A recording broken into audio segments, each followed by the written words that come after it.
Toytoon TV। Tinku तैयार होकर शहर जाने के लिए निकला था। उसका खास दोस्त मोंटू शहर में रहता था और टिंकू उससे मिलने के लिए बेहद खुश था। लेकिन उसे नहीं पता था कि उसका यह सफर आसान नहीं होने वाला है। जैसे ही टिंकू जंगल के रास्ते से निकलकर शहर की ओर बढ़ा, अचानक रास्ता बदलने लगा। उसे लगा जैसे कोई जादुई शक्ति उसके चारों ओर काम कर रही है। हवा में अजीब सी सरसराहट थी और हरियाली धीरे धीरे धुंधलाने लगी।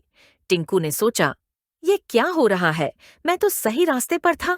अचानक उसके सामने एक लंबी टोपी पहने एक जादूगर प्रकट हुआ। उसकी आंखों में अजीब सी चमक थी और उसके हाथ में एक जादुई छड़ी थी।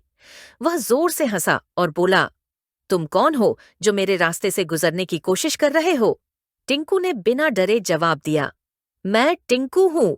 मैं अपने दोस्त मोंटू से मिलने शहर जा रहा हूँ। मुझे जाने दो। वह जादूगर हंसते हुए बोला, शहर जाना इतना आसान नहीं है टिंकू। अगर तुम सच में वहां जाना चाहते हो तो तुम्हें मेरे सवालों का सही जवाब देना होगा। अगर तुम असफल हुए तो यह रास्ता कभी खत्म नहीं होगा और तुम हमेशा के लिए खो जाओगे।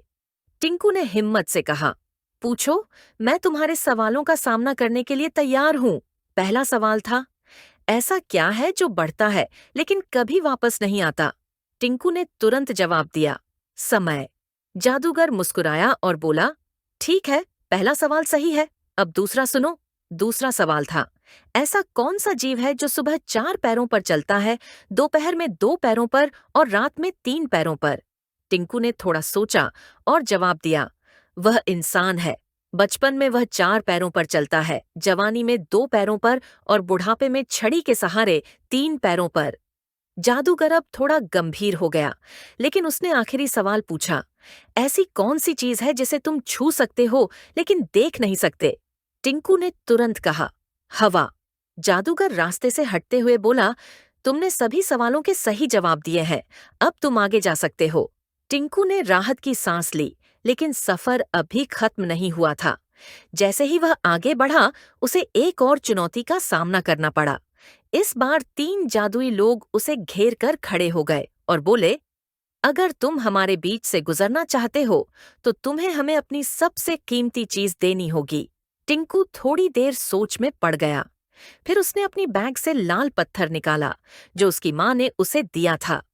उसने वह पत्थर उन जादुई लोगों को दे दिया। जैसे ही उन्होंने पत्थर लिया, वे धुएं में बदलकर गायब हो गए और रास्ता साफ हो गया। आखिरकार टिंकू शहर में पहुंच गया, जहां उसका दोस्त मोंटू उसका इंतजार कर रहा था। टिंकू ने अपने दोस्त से मिलकर सारी कहानी सुनाई और दोनों ने खुशी से एक दूसरे को गले लगा लिया।